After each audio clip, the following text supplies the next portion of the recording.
guys and gals? Nary here from Drake Wing Gaming. As some of you know me on Twitter, the Gaming Dragon. Today I'm coming back at you another Let's Play episode of In Case of Emergency, Wes's Path. So yeah, let's go ahead and jump right back into it. Alarm chain, you were up, and let's go, girl. Alrighty, dangling into the void.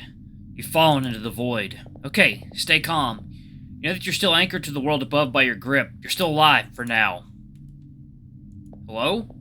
Can anyone hear me? No one responds.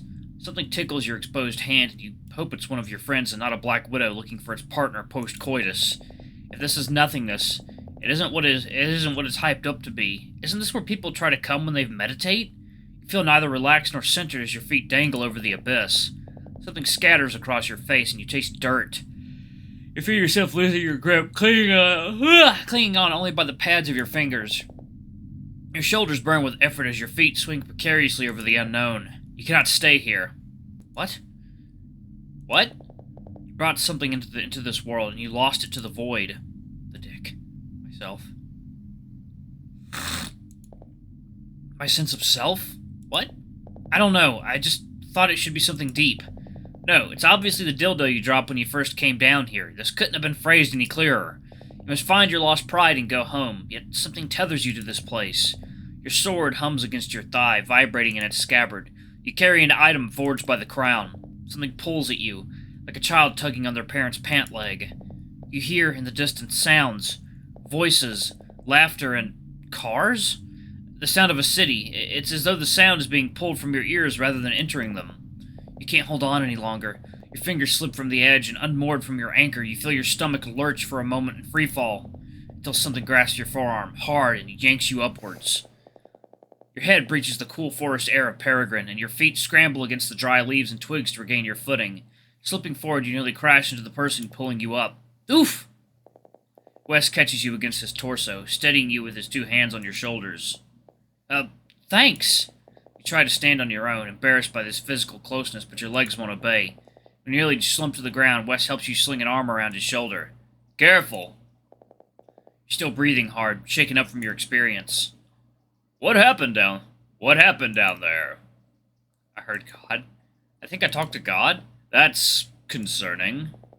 The group keeps walking, the mood noticeably more somber than before. No one knows quite how to broach the conversation, so no one does. You don't fault them. You've hardly even processed it. Maybe you were just imagining things. You fall into the lull of a hike, each foot stepping in front of the other without much thought. You wonder if Remus was right, and the bridge back in Convivience had stolen your adventure. This feels less like the Fellowship and more like an awkward hiking trip that's picked up strays. Before you know it, the sun is setting and the night air is turning chilly. The mountains once on the horizon are now the sloped hills below your feet. We should think about setting up camp. I call it making the fire. That's not fair. That's easy for you. What can I say? I know my strengths. Wes's shield can provide the dish when we eat family style, and you can... Luke makes a vague gesture with his hand. And you can do everything else, since you like to pull more than your weight for some reason. It's the closest thing to an olive branch you imagine you'll ever see out of Luke. As you set up a place to sleep for the night, Luke does help out. You all share from your packs a handful of dried meats and nuts. It's not the most exciting thing in the world, but it's filling after a long day of walking. Wes disappears to follow the sound of a creek, and Cedric goes to sit by the fire. Luke plops himself in the corner of the camp, poring over his book. You finally have a chance to catch your breath. The past few days have gone by in a blur. Under most circumstances, the exhaustion would be getting to you, but here, you feel stronger than usual. There's only one thing that's been bothering you down here. Your eyes trail towards the bushes where Wes disappeared into. It has less to do with Peregrine and more to do with its outsiders. From across the map, Remus pads over to you. Across the camp, Remus pads over to you. Alright, 1 second, y'all. Water time.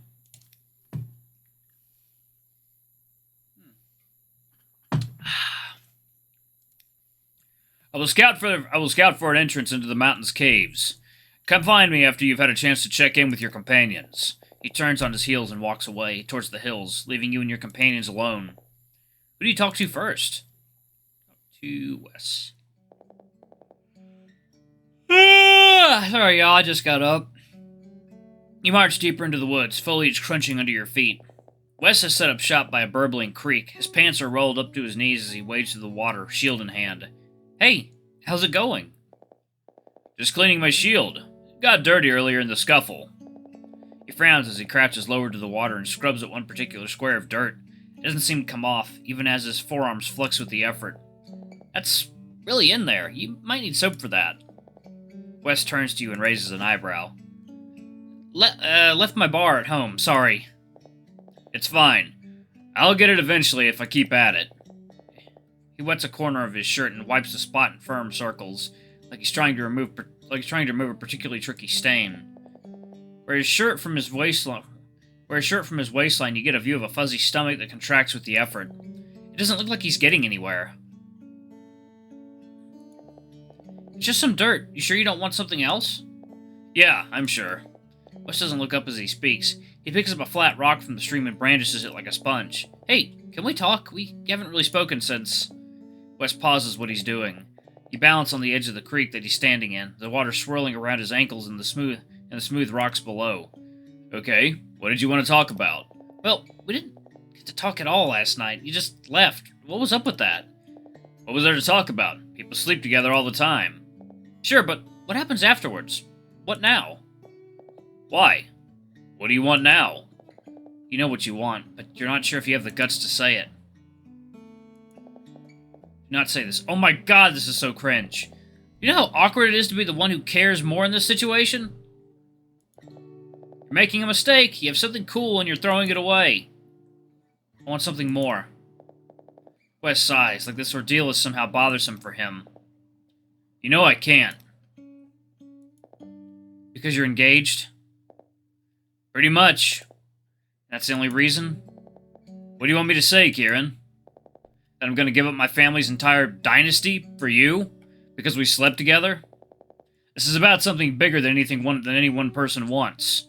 All we can do is take what we can get. You can't just live your life doing whatever you want. That's not how the world works. Isn't that what you already do? Going around sleeping with whoever you want and leaving them? Who says that's what I want to do? What are you even talking about? Why are you doing it then? I don't know. Wes stares at you, eyes wide and seething. You're in the familiar territory of nowhere. Population 2. You're starting to sound like your parents. I think we need some space. You know you can't keep living like this. You're gonna have to pick a side. Live your life. If all you want to do is have fun, stop hiding behind the excuse of your family. You keep bringing them up, but it's not like you're really doing what they want you to do. Live your life and stop stringing other people along because you can't make up your mind. Wes shrugs, sighs, and doesn't make eye contact with you. You stand there in silence for a while, but there's apparently nothing left to say. Together, you watch the creek trickle by, the clear water disappearing deeper into the woods where you can't see. You raise a hand in a half-hearted farewell as you turn away from the river. Where you reach for anger or sadness, there's just emptiness. You feel like you've been drained like the last dregs of an old water bottle. Was that the bad path? Sounds like a good path. It'd probably lead to Wes having more growth as a person. Alright, let me... That's right there. Y'all, let me know if I messed up right there. Because I can go back. Alright? Where you reach for anger or sadness, there's just emptiness. You feel like you... Okay, I already did that. Who do you talk to next? Let's talk to Cedric. You settle across from Cedric by the campfire where he squatted on over a turned log. Turned over log. Okay, I thought it said dog for a second. He absently feeds the flames with twigs he pulls from the dry ground. You grab a handful of leaves damp with condensation and toss them into the fire, sending up a plume of smoke that makes you cough and hack. Right, wet leaves equals smoke. Forgot about that. They taught us that at overnight camp, remember? Did they? All I remember was being locked in this intense psychological warfare with a mosquito colony. You don't remember? After they told us about wet leaves causing smoke, you decided you were going to smoke the mosquitoes out of the campsite. Huh, that does sound like me. You roped me into it, too, and created so much smoke that the rangers thought there was a forest fire. The counselors made us give a presentation on fire safety after that. Hey, I wasn't trying to get us in trouble. The kid had an asthma attack. You have to admit, it does sound like you. Cedric flashes you a rare, familiar smile that makes you abruptly nostalgic. What happened to us? What do you mean? Nothing happened. We barely talked when we started college. It's been like 4 years since we've talked like this. Cedric sighs, staring into the crackling flames of the makeshift fire pit. I don't know. I've thought about it a lot, and we were always pretty different, you know? You were loud and fun and the leader, and I was always just trying to keep up. Yeah, that's why we work so well together. We balance each other out. Cedric huffs out of his nose, a weak smile at the corner of his lips. We couldn't exist without the other. Didn't you ever wonder who we might be on our own? Heh. Never thought we were going to be biffles for life. Best friends for life, for life? Yeah. We get old and play bingo and take our insulin shots together. Ha! It did seem like that, didn't it? Yeah, it did, though if I'm being honest, I was hoping you would contest that insulin bit. I don't know if I'll have the insurance to live with diabetes. Cedric almost smiles as he rolls his eyes. So, did you ever think about what we would be like on our own? Yeah, actually. I thought about it a lot after we're towards the end of high school. I thought college was going to be a fresh start for me, and it was. I found this secret world, I met all these other people. I got to be my own person, and I liked who that person was. I realized I didn't want to go back to who I used to be. We used to be. With you. It doesn't sting any less, but it has been 4 years. You can't deny that you've changed, too. Besides, you have cool new friends and a purpose now. Sorry if it made things tense between us. I wasn't expecting you back in my life, and I felt like I was being pushed out of the one thing I had to myself. Oh, God. It's fine, man. I would have felt the same way. What happens now? I've been thinking, last night, when you told me to get rid of the Boja sword. You're right. I had something in my life that was toxic, and no matter the nostalgia I had for it, I couldn't keep living with it. Maybe it's for the best that we keep our distance. Oh.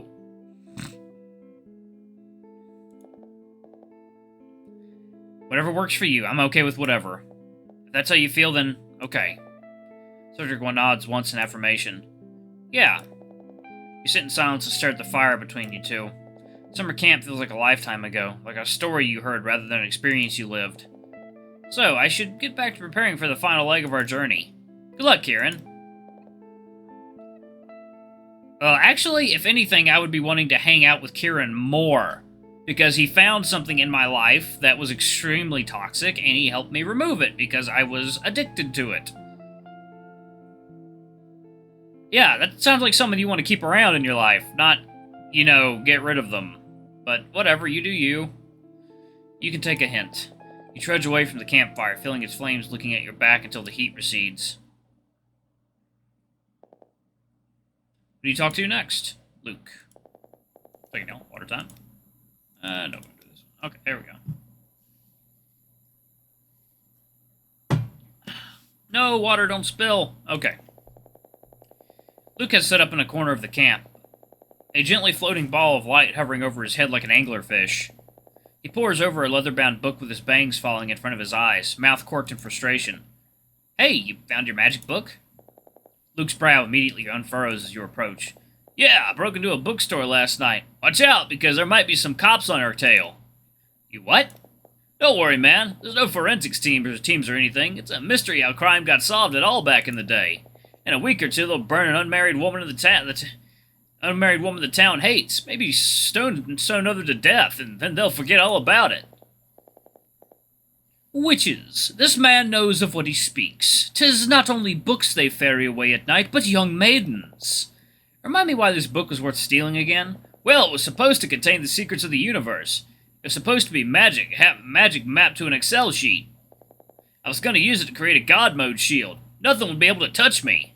Do you need more armor? You're already wearing this. It's about the principle of the thing, man. If you know things, you can protect yourself. Magic is knowledge, which is power, which is also sex. Or was it the other way around? You've lost me. Don't worry about it. I think this book is a bust anyway. He slams the book closed, resting its spine in one palm. It's not what I was looking for, so the sooner we can take care of all this end-of-the-world stuff, the better. You ready? Ready as I'll ever be. I'm good to go whenever you are.